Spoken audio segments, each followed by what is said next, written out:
Midi Culture. Kati Ndiaye.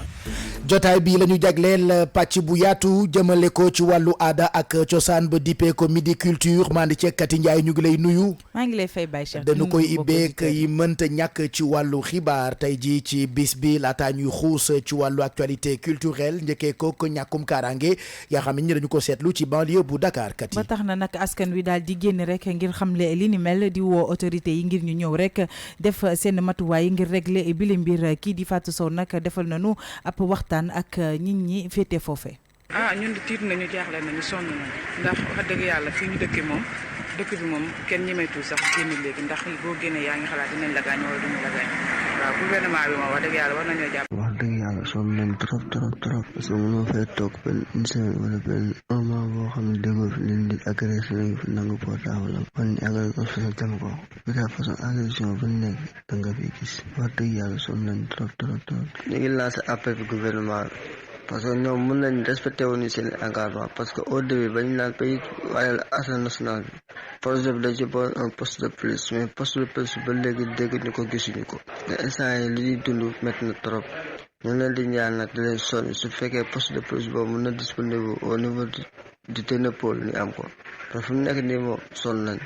te situation bi moom gisuma damaa gis ni day gën a garaaw tant que amuñu fi benn poste de police.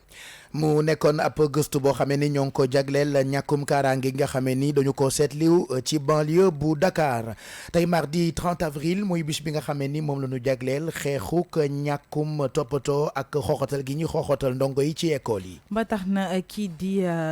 Serigne Saliou Seck nag daal di dem nag def benn reportage jëmale ko nag ci école primaire boobu la nekk ca Wakam loolee rek ngir déglu nag ñi nga xamante ni ñoom ñoo di jàngalekat yi jëm nag ci bis bi ñu bàyyi leen ngeen teewlu reportage.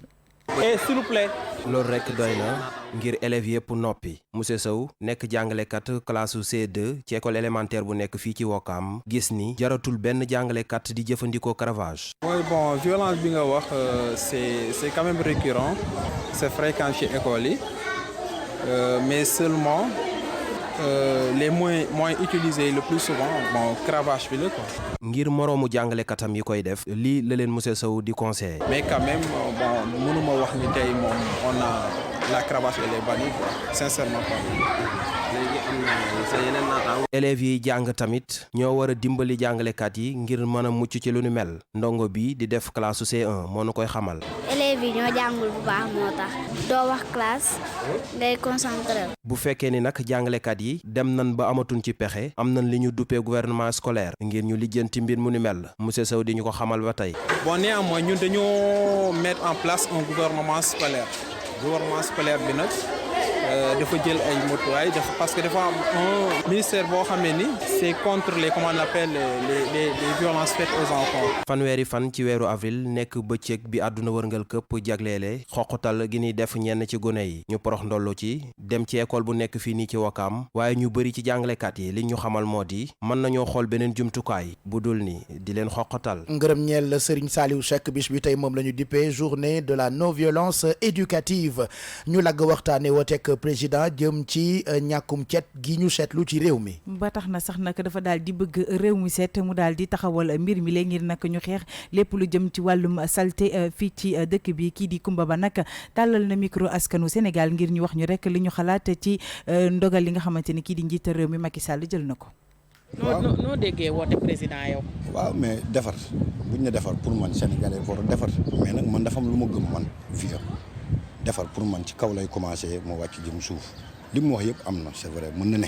mais tamit ñu boole ci gëm-gëm mais pas nga ne da ngay defar di ci boole ay kumu mu am ndey ak kumu mu amul ndey parce que loolu moo am ci dëkk bi fii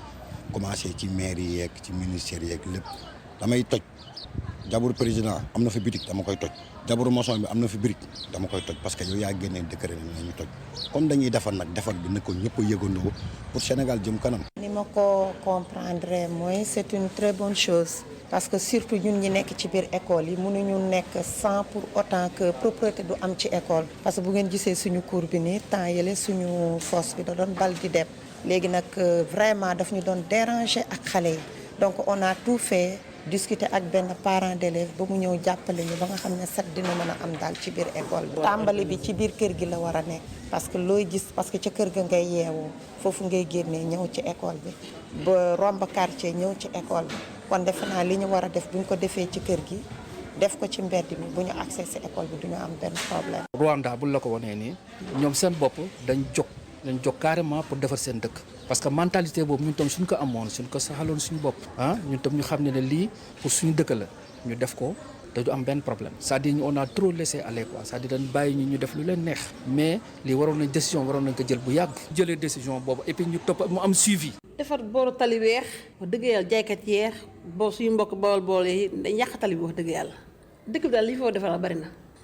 xeex ñàkkum cet di wooteek gouvernement bu Sénégal kat yi moom rek la ñuy daal di wëyal ndax ñoom ñu ngi daal di xamle ni nit ñi gaare nu mu leen neexee ci dëkk bi wala itamit di occuper dëkk bi ak seen woto nag fi mu nekk nii dañu koy daal di dakkal ba tax na rek ñu bàyyi leen ngeen teewlu reportage yu Ndeye Mati Dieng ci mbir moom. am foo ko sànni du ma xasee naan buusu ko sa biir oto tànkee gu ma fenn du ma ko sànni nii dinaa ko téye ba gis ma li nekk ma sànni naan ñoo xam loolu duñ ko def. Setal Sénégal mooy programme bu bees bi nguur gi commencé doxal mën naa nekkam déet citoyen bi di Abdou Khadre am si jiixi jaaxal lool. non mënul nekk moom ci nit ñi la civilisé wu da ngay gis ku naan jël mbuusu ndox bi sànni parce que li problème bi kooku noonu moo war a mën a jël setal dëkk faaw nit ñi ànd ci mu mën a set. ngóor si ay atam war a toll ci fanweer mu sol t-shirt bu weex teg ci tubéy bu bleu jàpp ne loolu pour mu nekk faaw rek ñu setal askan wi door a setal dëkk bi. Macky Sall li mu boog loolu mënul nekk c'est puisque nit ñi ci boppam ñoom la ñu war a jëkk setal door a wax waxu setal dëkk boo setul nooy setale nit xoolal foos bee xoolal lee barki dem lañu sàcc affaire bi li koy ñun ñoo jëlaat lee teg ko ci c'est puisque xam nañ ne baaxut ka ko sàcc lu mu koy doyee intérêt personnel fu mu koy def ci poosam ñun ñëpp la lor mbalit fii ci Sénégal dina toog ba nguuram jeex du ci mën tous. ngir ñu jëlee fi lépp luy mbalit faaw rek ñu dooree ko ci ñiy liggéey ci mbalit mi loolu nag di xalaatu Mame Thierno Tine. liggéey ci mbalit dafa jafe bari na ñoo xam ne nii bëgguñu ko bu dee am na ñoo xam ne ko choix di ko def na leen jàppale ci loolu yaakaar naa loolu bu ko defee ci lay gën a affaire yi gën a yomb damay gis toujours ñi dañuy tàmbalee même pas un mois ñu arrêté ñu ne benn société ñëwaat affaire yu mel noonu. gouvernement bi teg programme set setal ngir gën a ñoŋal dundunu askan wi dina antoog du antu nag askan wi ne faaw rek programme bi wéy ba ci kanam ngir mu gën a leer ci bopp ñëpp. dara non damaa yóbbu jaaga fi ma naanee ndox mi fi ma gisee buupel bi tollu na nekk belee jaañ mais damaa ñëw ba ci buntu kër gi foofu buupel bi ma ne nii mbuus bi ne ko te femme bi ne ma tàngate ko fi ma tourné jëlaat. ëllëg 1er mai mooy bisu fête du travail. ba tax na nit ñi bu ñuy feetu ñeneen ñi nag ñu ngi daal di bëgg a wàcc ci tali bi rek ngir daal di wane nag seen jafe-jafe jëm ci seen wàllum liggéey ñooñee nag ñoom ñooy di Union démocratique des travailleurs du Sénégal Abdou Aziz Diop mi nga xamante ne moom moo di seen porte-parole mu ngi woon ci micro wu Serigne Saliou Seck. waaw UDTS centrale syndicale la buy dox ngir faj aajo yi liggéeykat yi jafe-jafe yu bëri la am yi nga xam ni moom la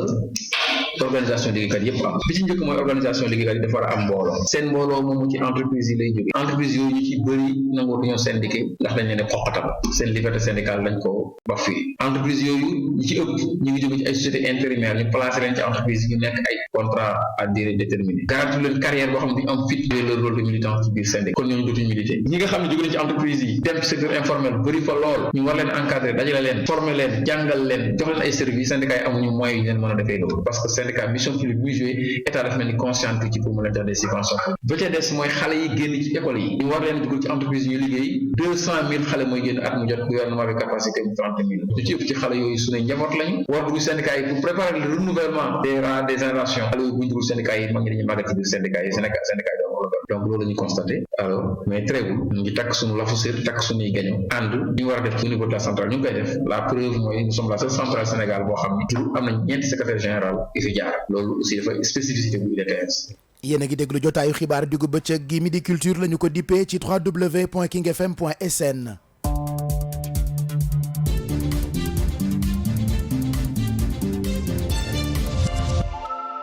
ni ngeen ko bëggee rek la ñu koy defee ci 99.4 lagg ba bitim réew njëkkee kook espagnol bi nga xamee ni Sénégal la fekk baax ñu fal ko député. moom nag mu ngi wuyoo ci turu Luc André Diouf nag fi mu nekk ni daal dinay bokk ca parlement espagnol ba jaaree nag ca parti socialiste bi jëmoon ci élection générale yi fi mu nekk ni la nag tabb ganu ko tabb comme député nag fi mu ne jur na nag espoir gu bëri jëmee na ko ca migrant ya nekk foofee nekk ay doomu Sénégal ñu déglu rek Papa Madiakhaté Sarr. turam dugg na ba faw ci taarixu politique ci àdduna bi. Luc André Diouf Diokh doon na député espagnol bu njëkk bu bàyyeeko réewu Sénégal. doomu séeréer bi mu ngi juddoo ci atum 1965 ca Joal Fadiouth. mu ngi bàyyeekoo Ndakaaru ngir màngaani ji ci réewum Espagne ca Îles Canaries ca atum 1992 jamono yooyu sax amul woon ay këyit te ci mbedd mi la daan fanaan. moom ñu ngi ko tabb bërki démb ci liste Las Palmas bu parti socialiste bi ginnaaw ay élection générale yu ñu fa doon amal. moom mi nga xam ne mooy Luc André Diouf Diokh ginnaaw ba mu jotee xabaar bi daan nay gërëm électeur espagnol yi nga xam ne ñoo ko jàppale. tabbuk Luc André Diouf Diokh mu ngi dikk ci jamono ji nga xam ne boo décompté ci wàllum xeet mu ngi gën di law ci continent bu Europe. loolu sax tax na doomu Sénégal ak doomu Afrique yu bëri jamono ji ñu ngi amaat yaakaar ne mën nañoo réussir foofee ci réewu tugal yi. ci fàttali Luc André Diouf Diokh ak activiste la di yëngatu ci wàllum immigration jiite fédération bi ëmb association doomu Afrique yiy dund ca Îles Canaries doon it coordonnateur groupe afro socialiste ca Îles Canaries. dip espagnol boo xamee ni Sénégal fekk baax bokk ci parti socialiste bu Espagne ñu jógee Espagne googu sax la ba dëkk bu ñu naan Japon. Japon nag ki nga xamante ni moom moo fa nekkoon empereur japonais di wuyoo ci turu Akihito nag fi mu nekk nii dafa daal di jóge ca bopp réew ma daal di koy jox nag ki nga xamante ne moom moo di doomam di Naruhito mi nga xamante ni suba nag la nar a toog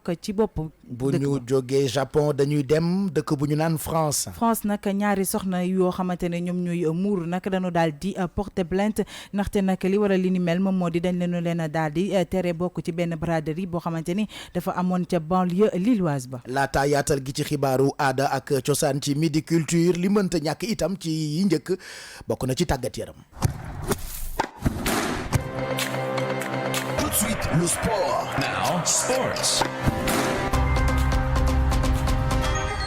tàggat yaram dañu koy njëkkeek basket ak bërëb bu yees bi nga xamee ni moom la ñu tabax ca Yoff dip terrain boo xamee ni mën naa dimbali ndaw ya fa dëkkee ngir ñu mën a pratiquer sport boobule di basketkat yi. ñu bàyyi leen rek ngeen teewlu li nga xamante ne moom moo di kayit gi ñu ci def. basketball bu Ndakaaru am na jumtukaay bu bees commune bu Yoff moo tabax terrain bu bees yeneen di si nar a topp. délocalisé nañ fi tey ñaari match championnat démb ak tey muy loo xamante ne vraiment day taaral Yoff si wàllu basket lu ñu def tey nag fii si terrain bi moom la ñuy pare def fële Nord Foire bu ngeen gisee maquette bi nekk suñu gannaaw maquette Nord Foire la bu ngeen donc xaaree peut-être ñetti weer si kanam bu ngeen fa delloo di ngeen gis ne vraiment réhabilité nañ ko rénové nañ ko. loolu lañ namm def à la cité Djily Mbaye fële si booru cimetière yi moom la ñu bëgg a def à la cité Biagui à l'aéroport moom la ñu bëgg a def à Ouest Foire fexe ba foo taxaw si Yoff rek nga fekk fa benn terrain basket parce que xam nañ ne performance sportive pour mu am si localité il faut que mu amee infrastructure. ñiy yëngu si basket rawatina ligue bu Dakar wane si mbégte lool. lii dafa nekk loo xam ni lu ñu xaw a manqué la fii si Dakar. souvent dañuy am difficulté organiser suñu ay match donc suñu amee terrain bu ni mel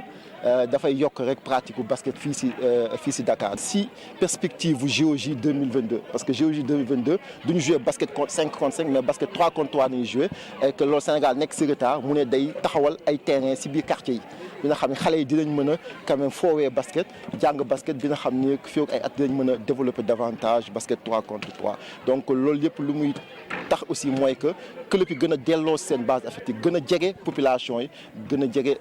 gone yi et que loolu dina tax suba stade Marius Ndiaye bi nga xam dañuy jouer ay match yoo xam du bari nit bu boobaa nii den dellu si waa di seetaat ci match. su moyoo Jeux olympiques bi ñu jagleel gone yi si atum 2022 deuxième division bi bëri club yu Ndakaaru dafa am championnat bu gudd léegi yitte woo ko bu baax. dip terrain basket bu yees bu mucc ayib ñu jagleel ko ndaw ya dëkkee ca dëkk bu ñu naan Yoff. ñu ngi ci àndoon ak Cheikh Sadibou Diarra. akuk pal gu bees ñu jagleel ko Habib Beye muy ndamuk Sénégal. muy ndamuk Sénégal ak ndamuk ña yeewoo ca France ndax ñii di joueur u Ligue 1 ñoom nag ñoom ñoo daal di voté rek ngir daal di tabb ki nga xamante ne moom moo di Habib Beye meilleur consultant commentateur sport de télé. beneen tabb ngi dal itam beneen champion bu fekk baax fii ci Sénégal. mu ngi wuyoo ci turu Mor Ndiaye moom mi leen nag ak champion bi nga xamante ne ne def na ko FC Porto moom nag nekk itam milieu terrain moom la ñu daal di tabb champion ak clubam boobule di Porto. keneen a ngi fekkut baax Sénégal waaye ma nga fekk baax dëkk bu naan Côte d'Ivoire. moom nag ab joueur la bu daal di am ab gaañu di wuyoo ci turu Eric Bailly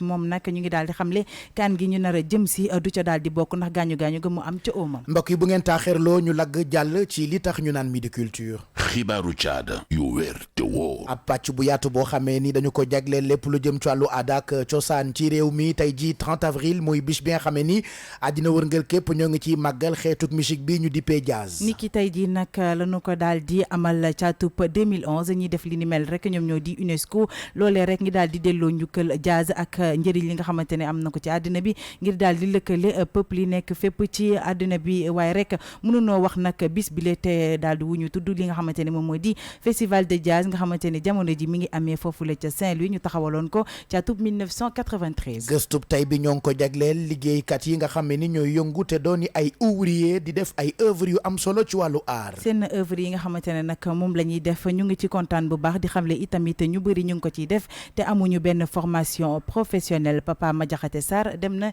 defal ñu reportage ci mbir moomu. bruit moteuru oto bi mel ne ku ko dérangé wul. Babacar ay atam war a toll ci fukk ak juróom-ñett ab apprenti tôlier la ginnaaw ba mu bàyyee école mu daal di sóobu ci lii di tôlerie bi nga xam ne xamu ci woon dara at si ginnaaw daanaka tey jii mën na ci def lépp loolee nag li ko may mooy di ubbi ay gëtam bu baax. mooy doog a ñëw daal ma koy xool léegi muy ma yégal nga taxaw ni ngay xool ma koy waaye léegi muy lakk di liime ba si yàgg rek benn oto ñëw am soog léegi elbeeg yooyu yëpp léegi ma toog di ko xool muy plané di jubante daal di plané ba si yàgg affaire bi jub mu daal di tàngal ko mu daal di fëgg ko muy génn muy plané daal di plané léegi après estomac yi dagg léegi su tëddee côté ma tëdd côté bi muy suude mu may won may dem daal ba sama am métier bi di dugg daal. ay ouvrier yu mel ne Babacar mën seen liggéey donte amuñu ci ay lijaasa bëri nañu loolu Njaga di ab soudeur métallique léegi la bàyyeekoo ci waxaale bu metti laata moo am ab yes métallique. beneen bi jox ma ko am téeméer. waaw après maa lay jox. ci mbir mi moom mu jàpp ne mayug yàlla la boole ci ak liggéey gu metti. waaw parce que loolu dafay nekk si doomu aadama doo xam ne nii te seen xel lay nekk quoi doo xam ne maanaam ñaari at benn at nga daal di dem nga dem jékki-jékki gis keneen mu dem def leneen même métier bi noonu rek lay jàlle kii nekk si atelier bi kooku muy gën a yomb parce que keneen dina xam bu dee wàllu métallique wala mel noonu kooku ñëw wala mooy gën a xam lépp lu ñuy liggéey ay millimètres la ni ñu ko te ñoom par kii mais bu dee fii nag kon ñun moom kii nekk si jàng métier bi mooy gën a gaaw a mën a dem. donte ne nag ñoom xam nañu njëriñ bi nga xam ne am ay lijaasa ci liggéey am na ko waaye lii seen gàllankoor mooy njëgu formation gi léeg-léeg xaalis gi muy laaj duñu ko amee. Papa Madiakhate Sarr ñu ngi lay gërëm jib gëstu boo xamee ni yaa ngi ko jagleeloon ouvrier yooyu nga xamee ni ñaare du ñu ami diplôme waaye xam-xam ak savoir-faire ak talent day nekk ci ñoom ba ñun ñu jàppee leen ni artiste boo doon portele carte postale Dakar faaw rek nga boole ci jaaykatu fleur yi. jaaykatu fleur yi nag am nañu solo bu baax a baax fii ci ville bu Dakar ñu gis leen ni fii ñuy jaay fu ci nekk nag donte seen métier bi ñoom ñi ngi xam leen ne koppar yi cay dugg bëriwul waaye nag bëgg gën ko bëgg a tax ñu koy daal di wéyal ba tey ji gëstu bi leen nag kii di Ñaaña Diouf ñaaw moo ñu ko defal. fleur di lu am solo ci kër te it di rafetal ñu gis ni fii ci rond-point bu Ngor bëri na lool ay jaaykatu fleur kii di Astu di ñu wax li ko dugal ci jaayum fleur ak itam xeeti fleur yi am. jaayum fleur bi en fait passion la te dama def formation horticole am sama CAP après ci laa commencé ci plante yi d'habitude il y a deux types de plantes on peut dire ça trois il y a des plantes intérieures et plantes extérieures ak plantes mi-ombre. kii di Biram Ndour moom it di jaaykatu fleur mu ngi ñuy xamal fleur yi nga xamante ni am na ko. fleur yi fi nekk bari nañ parce que am na fi ay ficus am na fi ay baobab am na fi ay citronnelle am na fi ay cactus am na fi ay yucca am na fi ay jifambaca am na fi épine de Christ am na fi aloe vera donc bari nañ ak yeneen ay banane papaye chapoté yooyu yëpp a ngi. mu ngi ñuy wax it ngënte yi nekk ci fleur. am importance bi daal mën nañu wax ne comme xam nga gàncax moom dafa baax si doomu adama maanaam oxygène bi mu lay jox noonu ak taaru bi muy taaral ay kër yeeg affaire yooyu noonu yooyu daal moom franchement gis nañ ci moom ne am na ko. ñu jàngat ci que ñi lee nga xamante ni ñoom ñooy jaaykatu fleur yi jàpp nañ ko fleur lu am solo la ci nit lool ndax rafetal bu muy rafetal suñu kër yi ak it oxygène bi mu ñuy jox. mbokk yi ba léegi rek ci xibaaru aada ak cosaan dañuy jàll ca dëkk bu ñu naan Cannes ca France waxtaane festival bañ fa dëgmal. festival bi la nag fi mu nekk liste membre jury yu officiel bi nag daal di nañu koy génne tey ci suba nañu déglu Nafi Dieye. Festival international de Cannes daal dinañuy fësal li nga xamante ni moom moo di jury bi ren nag ñu toll ci 70e édition bi daal dinañ ca yeesal ay yëf li nga xamante ni nag moom moo ca yees moo di pour la première fois ci jury bi dina am ay réalisateurs yu nga xamante ni mësuñoo assister ca boobule jury yooyu la réalisateur nag jugee ci 4 continents waaye itam bokk ci 4 nationalités ñu tabb ca ñeenti réalisateurs yu góor ak ñeenti réalisateurs yu jigéen pour ñu ñëw participer ci film yi nga xamante ni moom dañ nar a tànn leen prix cinéaste yi nga xamante ni ñoom ñoo gën a mag loolee nag ñu ngi ko fësal 18 avril bi nga xamante ni moom la ñu génn ñuy fàttali ni boobule festival dana am fële ca Cannes du 14 au 25 mai 2019 ñu daal di jox nag at mi ñu nekk présidence bi benn cinéaste latino américain buy wuyoo ci turu Alexandre Gonzalez. Nafi Dieye Diop doon ñu expliquer programme boobee nga xamee ni dëgmal nañu ko jagleel ko lépp lu jëm ci wàllu cinéma ak monde télévision at bu jot ñu koy amal ca France ca dëkk boobee nga xamee ni moo di Cannes tey mooy bis bi ñu jagleel jazz di xeetu musique boo xamee ni bëri na ay nit yu koy consommer fii ci Sénégal am na journaliste boo xamee ni tey ci bis bi yëpp mu ngi ci organiser daje. moom mooy sunu ganu bis bi di daal di wuyoo ci turu Alioune Diop ki ko daal di dalal moom mooy Nafi Dieye Diop. salaamaaleykum mbokk auditeur u première radio digitale du Sénégal King FM pour tey seen invité Midi Culture moom nag Alioune Diop la nekk journaliste fële ca RTS nara organiser tey benn événement jëmal ko ci journée internationale de jazz bi moom nag dinañu waxtaan ci lépp lu nga xamante ni moom moo ëmb boobu le genre musical. alors aujourd'hui nekk la journée internationale de jazz. nga ci amal tey benn activité wala benn événement. est-ce que mën nañu xam lan mooy taxawaayu jazz ci musique sénégalaise. taxawaayu jazz ci musique sénégalaise mooy influencé na ñenn ñi. du ñëpp nag mais am na ñoo xam ne teel nañu comprendre ne jazz bi mun na leen amal njëriñ techniquement comme niñ koy waxee. dina leen suñ si jaaree jàng ci ñu tàggat leen ci ëllëg bu ñuy jaar yeneen yoon ci musique itam. li ñu jàngoon ci musique jazz dina leen yombalal lu bari donc am na ñoo xam ne jëloon nañu yoon boobu xam nañu yoon boobu respecté woon nañ ko am na ay jamono fii Dakar peut-être dans les années 80 et un peu 90 groupe yu ndaw yëpp dañ daan jaar ci yoon boobu il faut que ñu tëgg jazz ci seen répertoire bu ñuy joué ci club yi wala bu ñuy joué ci hôtel yi inévitablement dañ daan reprendre ay standardu jazz maanaam ay classique yoo xam ne nit ñëpp xam nañ ko ci àdduna bi ci jazz donc jazz moom influencé na kuy doog a démarrer fii musique am fii Sénégal am na ñoo xam ne dañ ciy continuer mun nañ ci lim ñu mel ni ñoom Habib Faye ak ñoom Cheikh Tidiane Tall ñooñu ñëpp jaar nañ yoon boobu ñoom Dembel bassiste ak groupe bu mel ni comme groupe bu Missal et cetera ba tey jii kii di Alioune Wade Marcus yoon boobu lay exploité jazz bi daal yombalal na liggéey ñi nga xam ne defoon nañ ko école à un moment donné en tant que instrumentiste mais est-ce que jàpp nga ni situation wu jazz ci réew mi musique bu am avenir la. oui boo duggee ci kër yi gis nga ci environnement domestique yi jazz mu ngi fa lu bare nit ñaa ngi déglu jazz mais nag nekk feeñul ci bande FM bi feeñul ci télé yi loolu moom réalité la ensuite kenn mënul xalaat sax génnee disque jazz fii Sénégal risque la boo ko financé à perte lay nekk doo ko mun rentabiliser ku mel ni Vieux Mac Faye xëy na risqué na ko ak le blues mais le jazz moom il faut nga am fit nekk passionné pour nekk ci xalaat génne album ku mel ni comme ay jàmm jazz wala yooyu wala Findi Fer question de temps ay jamono amoon na fi itam mais daal mun naa ànd ak yow ci loolu nga wax nekk vraiment avenir am fii au niveau des populations ci biti dafa incertain mais jazz moom mu ngi ci biir kër yi bu baax a baax nit ñaa ngi déglu seen bando tegu bopp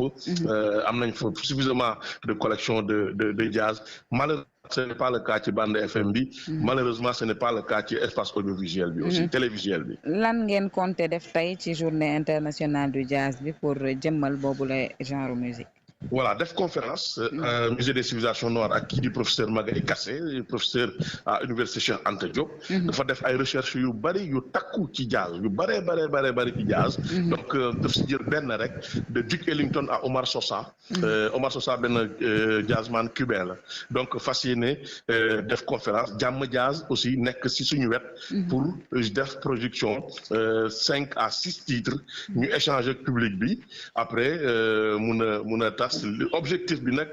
na fi mooy dañ ko bëgg a def at bu jot. at bu jot ñu célébrer la journée internationale du jazz kooku décidé nañ ko. ensuite diggante ñaari célébration mu ci mun a am ay interactivité aussi ñu dugal ko toujours ñu jëm ci wàllu jazz. Alioune Badara Diop moo nekkoon ganuk Midi Culture di journaliste ca radio télévision bu Sénégal tey jii nag ci bis bi nga xamee ni moom la ñu jagleel xeetu musique boobule ñu dippee jazz muy amal ay programme ak i activité wax na ko léegi am na conférence boo xamee ni dañ ci ànd ak professeur Magaye Kassé bu université Cheikh Anta Diop bërëb ba na koy amalee di musée des civilisations noires ñu jeexal jotaay bile waxtaane musique ak Youssou Ndour mi nga xamee ni tey lay njëkk a tëgg ginnaaw bi mu génnee albumam bu yees bi lee mu tuddee historique yi mu daal di ñibbisi waat nag jotoon na amal ab spectacle bu ngande foofule ca Olympia bu Paris tombeek nag génnu ak albumam bu bees bi lee di story mu leen di jox rek dig daje niki tey ji ca King Fahd Palace ci soirée VIP bi ñu bàyyi leen ngeen teewlu tuuti ci woy wi.